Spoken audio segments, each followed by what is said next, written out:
तो आइए अब हम बढ़ते हैं आगे अपने अगले क्वेश्चन की तरफ और हमारा ये क्वेश्चन है 15।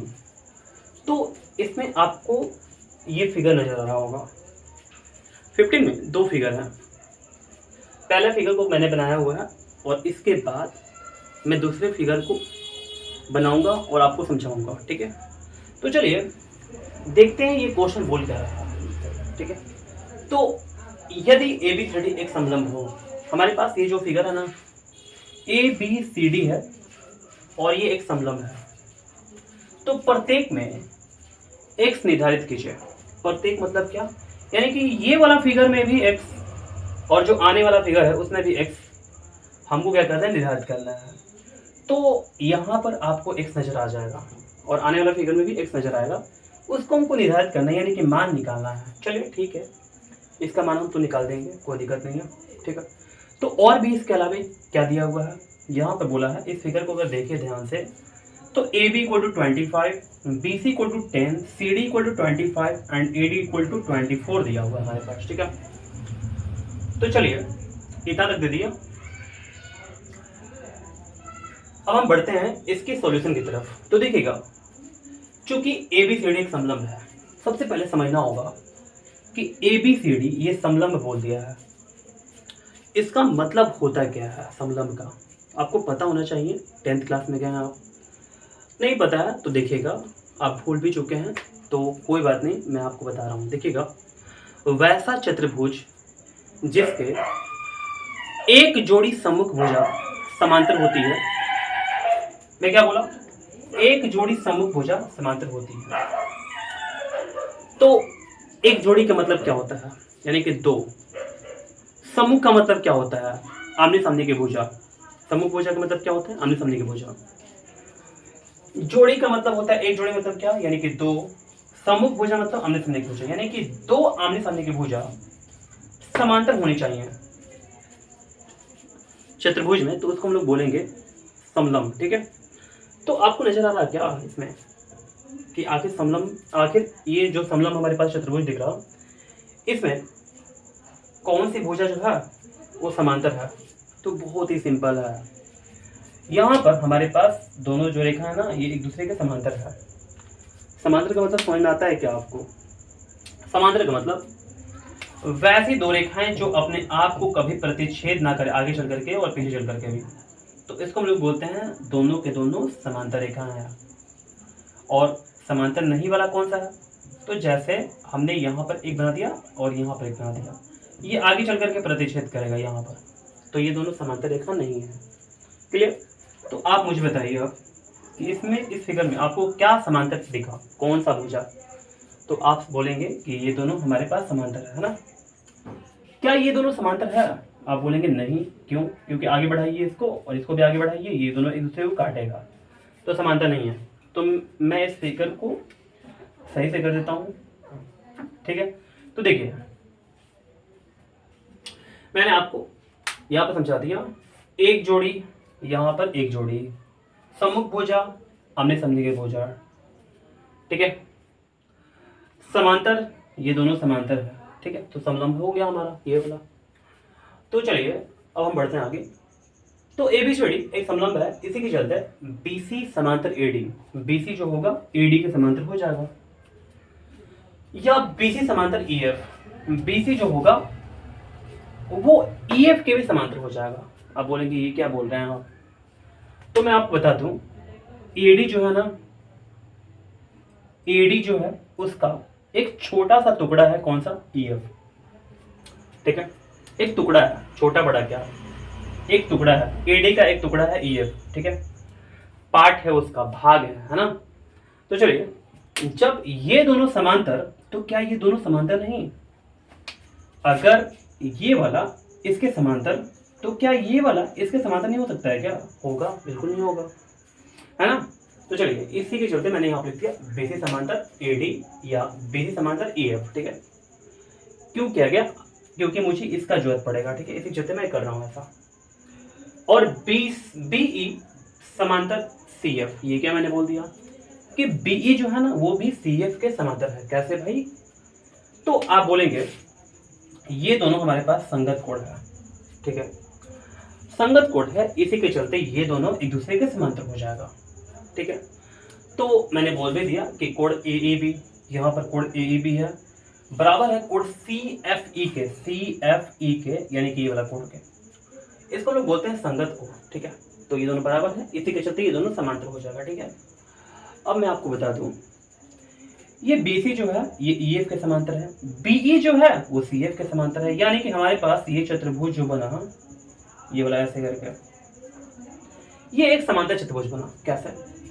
क्योंकि इस चतुर्भुज के आमने सामने की जो भुजा है वो समांतर है, इसी के चलते ये क्या होगा, समांतर चतुर्भुज होगा। ठीक है, तो देखिए हमने बोल दिया कि ये एक समांतर चतुर्भुज है, BEFC एक समांतर चतुर्भुज है। ठीक है, देखिएगा तो समांतर चतुर्भुज में होता क्या है, समांतर चतुर्भुज में आमने सामने की भुजा बराबर होती है, तो हमको लिखना पड़ेगा कि BC जो होगा वो EF के इक्वल होगा और ये 10 हो जाएगा। ठीक है,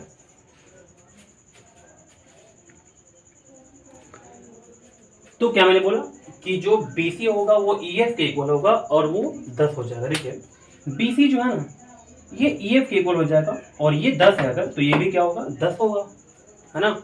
चलिए ठीक है। अच्छा,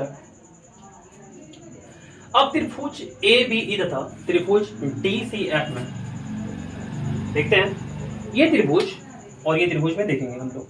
ठीक है, दोनों त्रिभुज में देखने का प्रयास करते हैं क्या होता है। एक्चुअली मैं इसको क्या करने वाला हूं ना, दोनों को मैं समरूप दिखाने वाला हूं, असमरूप बोल रहा हूं, सर्वांगसम दिखाने वाले हैं। ठीक है, तो देखिए सर्वांगसम दिखा करके फायदा क्या होगा मुझे, तो सर्वांगसम दिखा करके फायदा ये होगा कि ए जो होगा वो DF के इक्वल हो जाएगा। ठीक है, ए किसके इक्वल होगा, DF के इक्वल होगा। ठीक है, तो चलिए मेरा यही मुख्य वजह है कि मैं इस दोनों को बराबर कर पाऊं बस। ठीक है, तो चलिए अब देखते हैं त्रिभुज ABE में तथा त्रिभुज DCF में आते हैं। हमारे पास कोण E जो है कोण F के इक्वल होगा, क्यों, समकोण है। जो कोण E है ना वो कोण F के इक्वल होगा, क्योंकि दोनों समकोण हमारे पास। AB equal to CD, AB जो होगा वो CD के इक्वल होगा। कैसे? क्योंकि मान बराबर है, ये भी 25 है और ये भी क्या है, 25 ही है, इसी के चलते दोनों क्या हो जाएगा, बराबर हो जाएगा। BE equal to CF, BE equal to क्या हो गया, CF, BE इक्वल टू क्या हो गया, CF हो गया। ठीक है,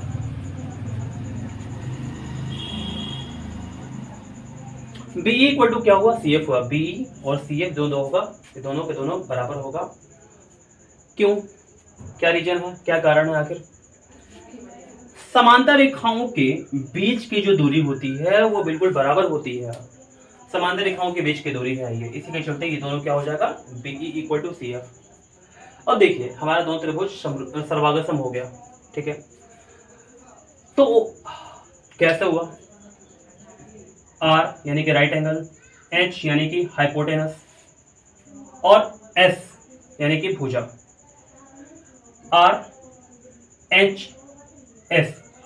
फिर से बोल रहे हैं, इस ट्रायंगल में और इस ट्रायंगल में यानी कि दोनों त्रिभुज में राइट एंगल, हाइपोटेनस, साइड, ओहो साइड ये वाला लगा रहा हूँ, ये साइड और ये साइड, RHS से दोनों जो त्रिभुज है हमारा वो सर्वांगसम हो गया। ठीक है, जब दोनों त्रिभुज हमारे पास सर्वांगसम हो गया तो मैंने बोल दिया कि त्रिभुज ABE सर्वांगसम होगा त्रिभुज DEF के। कैसे, तो RHS नियम से।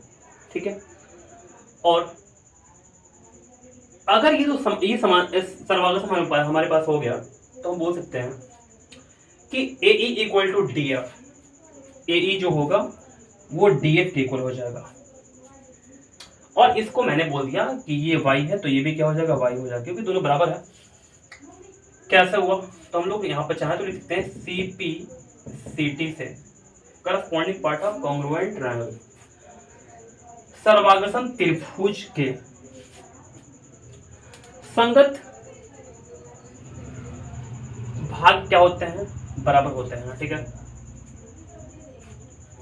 देखिएगा अब देखते हैं हम लोग यहाँ पर आपको समझ में आ गया कि ये y है और ये भी क्या है, y है हमारे पास, ठीक है। तो अब हम बोल सकते हैं कि AD इक्वल टू क्या होगा, AD इक्वल टू क्या होगा, AE plus EF plus DF। AD equal to क्या होगा, AE plus EF plus DF हो जाएगा। अब देखिए AD का जो मान हमारे पास, ये AD का मान 24 है, 24 रख दिया गया यहाँ पर। AE कितना हमारे पास, AE हमारे पास y रख दिया गया। EF कितना हमारे पास, EF हमारे पास कितना है, ये 10 था, तो ये भी कितना होगा, 10 होगा। मैंने कहीं पर दिखाया था, यहाँ पर देख सकते हैं आप, ठीक है ना। EF इक्वल टू कितना है, 10। और DF कितना हमारे पास, DF जो है ना ये y है, तो y रख दिया। 24 और 10 को घटा लेंगे, क्योंकि 10 जो है लेफ्ट में आकर के क्या हो जाएगा, माइनस में हो जाएगा। तो 24 में 10 घटाएंगे कितना होगा, 14। मैंने डायरेक्ट लिख दिया। और y क्या होगा, 2y होगा। 2 7 14 हो जाएगा, तो y का मान हमारे पास 7 आ गया। बहुत ही अच्छा। तो y का मान हमने निकाल दिया कितना, तो 7 लिख देता हूँ, ठीक है, ठीक है, 7 हो गया हमारे पास, ठीक है। अब देखिएगा, जब हमारे पास ये वाला a इक्वल टू 7 आ गया है ना, हमारे पास ए बी का मान दिया हुआ है 25, और हम इसका बी जो है ना, इस त्रिभुज का बीई हम लोग निकाल सकते हैं, ये x है ना, x का मान निकाल देंगे। तो इस त्रिभुज में आते हैं और पाइथागोरस नियम अप्लाई करते हैं, ठीक है। तो त्रिभुज ABE में पाइथागोरस नियम से, पाइथागोरस नियम क्या है आपको पता होना चाहिए, पाइथागोरस नियम क्या है, ठीक है। AB का स्क्वायर इक्वल टू AE का स्क्वायर प्लस BE का स्क्वायर हो गया। इसमें मैं क्या समझाऊं, बहुत दिनों से बताते आ रहा हूँ कि पाइथागोरस नियम क्या है। तो चलते हैं, अब आगे बढ़ते हैं। AB का स्क्वायर इक्वल टू, यहाँ पर हमारे पास y है, y का स्क्वायर हो गया। AE जो हमारे पास y है, BE जो हमारे पास है x है, तो मैंने यहाँ पर x कर दिया। स्क्वायर दोनों पे चढ़ाता है, स्क्वायर चढ़ा दिया गया, बीच में प्लस से प्लस का चिन्ह लगा दिया गया। AB का जो मान है 25 से 25 का स्क्वायर हो गया, इक्वल टू y जो हमारे पास है वो 7 है, 7 का स्क्वायर प्लस x का स्क्वायर। बहुत ही करीब है हम आंसर के। 25 का स्क्वायर 625 इक्वल टू 7 का square 49 plus x square. 625 minus 49 equal to x square, घटाने के बाद 576 आ जाएगा, स्क्वायर हटाने पर रूट में आ जाएगा। x का जो मान होगा वो 24 निकल कर आ जाएगा। तो हमारा आंसर आ चुका, ठीक है। तो 15 का ए देख चुके, अब देखते हैं हम लोग 15 का बी। तो अब हम अगले फिगर में, इस फिगर में x के मान को फाइंड करेंगे। तो देखिए बहुत ही आसान है इस फिगर में x के मान को निकालना। तो चलते हैं, अब निकालना स्टार्ट करते हैं। सबसे पहले त्रिभुज ABD में पाइथागोरस नियम लगाएंगे। पाइथागोरस नियम लगाने से पहले अच्छे से देखते हैं इसमें क्या क्या वैल्यू है, ठीक है। जैसे AB का वैल्यू हमारे पास कितना है, 14। AD हमारे पास कितना है, B है। CD हमारे पास कितना है, CD 28 है। BD कितना है, 50 है। और हमारे पास BC का जो मान है x, वो निकालना है, ठीक है। देखिए काश ये वाला त्रिभुज में मुझे CE पता होता और BE पता होता, तो पाइथागोरस नियम लगा करके हम इसमें x का मान को हम लोग निकाल देते हैं। तो यही करने वाले हैं बस, और कुछ नहीं। पाइथागोरस इसलिए लगा रहे हैं क्योंकि यहाँ पर 90 डिग्री है, ठीक है, और यहाँ भी 90 डिग्री है, यहाँ भी 90 डिग्री है, यहाँ पर 90 डिग्री हो जाएगा। चलिए आगे देखेंगे, अगर यहाँ पर 90 डिग्री कैसा होगा।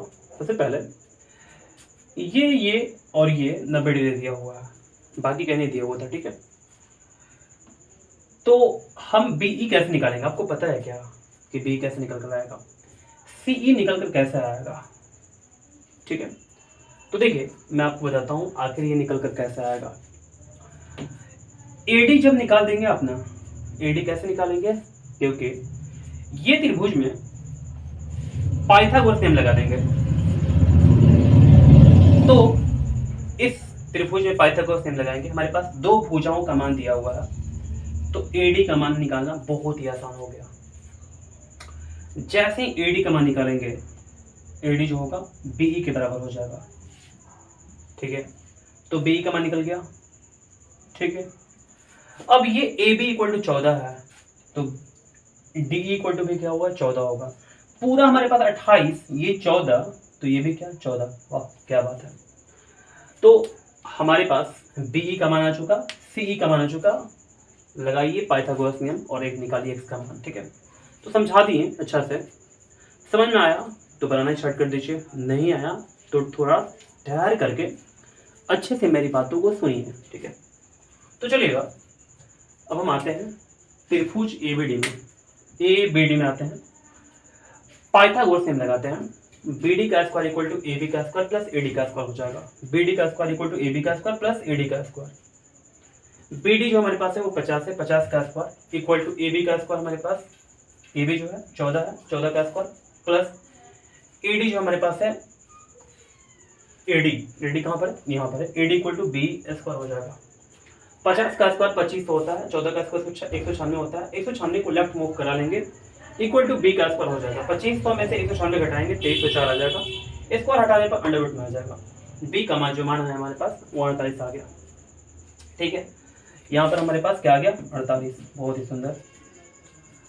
तो अब हम बोलेंगे कि ए बी ई डी एक आयत है, ए बी ई डी एक आयत है। कैसे होगा आयत पता है, ये समकोण, ये समकोण, ये समकोण, तो ये भी समकोण हो जाएगा। तो अगर हम ध्यान दें इस चतुर्भुज में तो 3 कोण जो है ना हमारे पास समकोण है, तो चौथा भी क्या होगा समकोण ही होगा।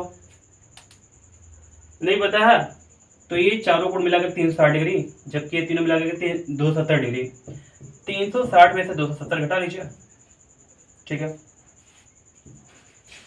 तो हमारे पास कितना आ गया 90 डिग्री आ गया, यानी कि ये भी समकोण हो गया। ठीक है, तो हम बोल देंगे क्योंकि सभी कोण समकोण है, ऐसे डायरेक्ट लिख दीजिए कि सभी कोण क्या है समकोण है हमारे पास। जैसे ही ये आयत हुआ ना तो हम बोल सकते हैं कि जो ए बी होगा वो डी ई के बराबर होगा और जो ए डी होगा वो बी ई के बराबर होगा। तो चलिए लिख देते हैं ऐसे करके, A D equal to B E, A D equal to B E, comma A B equal to D E, A B equal to D E. ठीक है, तो A B E equal to क्या होगा 48, बी ई इक्वल टू क्या होगा 48 होगा, क्योंकि ये वाला हमारे पास ए डी जो है वो 48 है बी का मान, तो ये भी क्या होगा 48 ही हो जाएगा। नीचे निकाल दिए 48। अब डी ई इक्वल टू 14 होगा, डी ई जो होगा ना वो 14 के इक्वल होगा, क्योंकि ए बी जो है वो डी ई के इक्वल है, तो ये भी क्या हो गया 14। ठीक, अब निकालेंगे हम लोग सी का मान। सी कैसे निकलेगा, आप बोलेंगे कि सी डी में से डी ई घटा लीजिए।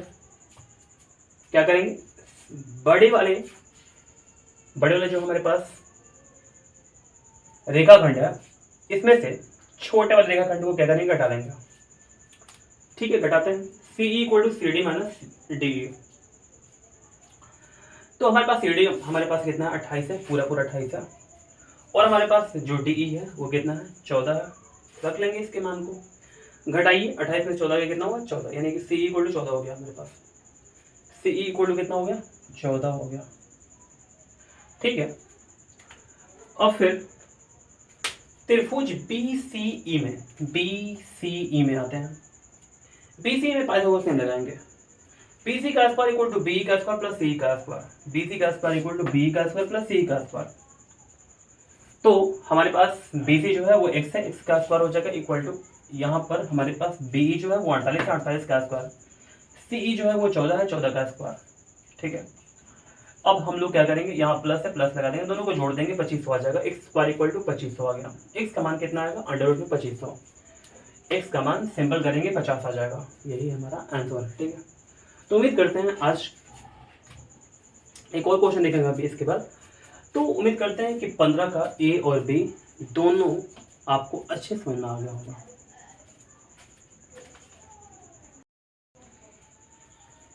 तो आइए अब हम बढ़ते हैं अपने अगले क्वेश्चन की तरफ। ये है क्वेश्चन नंबर 16। तो 16 में 4 क्वेश्चन है, एक एक करके सॉल्व करेंगे। पहले क्वेश्चन में देखते हैं, भुजा 2a वाले समबाहु त्रिभुज में हमारे पास भुजा 2a वाला समबाहु त्रिभुज है। इसका मतलब क्या, समबाहु त्रिभुज का मतलब ये होता है कि त्रिभुज जिसमें तीनों भुजा बराबर हो आपस में, उसको बोलते हैं हम लोग क्या, समबाहु त्रिभुज बोलते हैं। ठीक है, तो इसमें जो भुजा है वो 2a दिया हुआ है, मैंने रख लिया भुजा को 2a। तो बोला सिद्ध कीजिए कि शीर्ष लंब की लंबाई √3a है। शीर्ष लंब की लंबाई कितना है? √3a के बराबर है। ठीक है, तो चलिए सिद्ध करना स्टार्ट करते हैं। चाहे तो आप सिद्ध कर सकते हैं, आसान क्वेश्चन है बहुत ही, थोड़ा बहुत समझना पड़ेगा, देख लीजिएगा। दिया हुआ है समबाहु त्रिभुज में भुजा बराबर 2a, ये जो भुजा है और ये जो भुजा है और ये जो भुजा है, तीनों के तीनों बराबर होगा और 2a हो जाएगा। सिद्ध करना है कि शीर्ष लंब की लंबाई √3a, ठीक है, जो शीर्ष लंब है AD, इसका मान जो होगा वो किसके बराबर होगा? √3a के। प्रमाण देखते हैं। त्रिभुज ABC में, त्रिभुज ABC समबाहु त्रिभुज है, हमको तो पता है कि त्रिभुज ABC क्या है, एक समबाहु त्रिभुज है। तो इसलिए AB = BC = CA = 2 है। ठीक है, यहाँ तक समझा दिया आपको। अब AD लंब BC, तो इसलिए BD = हाफ ऑफ BC। ध्यान दीजिएगा, अगर हम किसी शीर्ष से सम्मुख भुजा यहाँ पर BC है, सम्मुख भुजा पर लंब गिराते हैं तो सम्मुख भुजा को समद्विभाजित करता है। कौन करता है समद्विभाजित? ये AD करता है। ठीक है, तो इसलिए मैंने लिख दिया समबाहु त्रिभुज में शीर्ष से सम्मुख भुजा पर डाला गया लंब भुजा को समद्विभाजित करता है। समझ गए? तो देखिए, इसलिए BD = हाफ ऑफ BC का मान कितना दिया हुआ है? BC का मान दिया हुआ है 2a। 2a रख लेंगे, सारे हमारे पास जो भुजा के मान होंगे ना वो 2a ही होंगे। 2 कैंसिल हो जाएगा और BD = क्या हो जाएगा? a। तो हमने निकाल दिया कि BD का मान कितना हमारे पास a है। अब पता है कुछ करना नहीं है, इस त्रिभुज में आकर के पाइथागोरस अप्लाई कर देना है, पाइथागोरस नियम। तो त्रिभुज ABD में पाइथागोरस नियम से AB का स्क्वायर = BD का स्क्वायर प्लस AD का स्क्वायर। AB जो हमारे पास है AB जो हमारे पास 2a है, इसका स्क्वायर कर लेंगे, इक्वल टू BD जो हमारे पास है a है, a का स्क्वायर कर लेंगे प्लस AD का स्क्वायर। 2a जो है इसका स्क्वायर करेंगे तो 4a स्क्वायर हो जाएगा, equal to a square plus AD का स्क्वायर। 4a स्क्वायर में से a स्क्वायर को घटा लेंगे तो हमारे पास इक्वल टू AD स्क्वायर आ जाएगा। तो इस दोनों घटाने के बाद हमारे पास आ जाएगा 3a square equal to AD का स्क्वायर। स्क्वायर हटाएंगे यहाँ से और हमारे पास AD का मान आ जाएगा √3a स्क्वायर। AD जो है वो किसके इक्वल हो पाएगा? देखिए √3 तो हो ही गया, a स्क्वायर को अगर अंडर रूट लगाते हैं तो यहाँ पर a आएगा सिंपल। तो मैंने AD जो है वो प्रूफ कर दिया कि √3a होगा। ठीक है, तो बाकी जो क्वेश्चन बचे हुए हैं ये अगली वीडियो में आपको बताया जाएगा।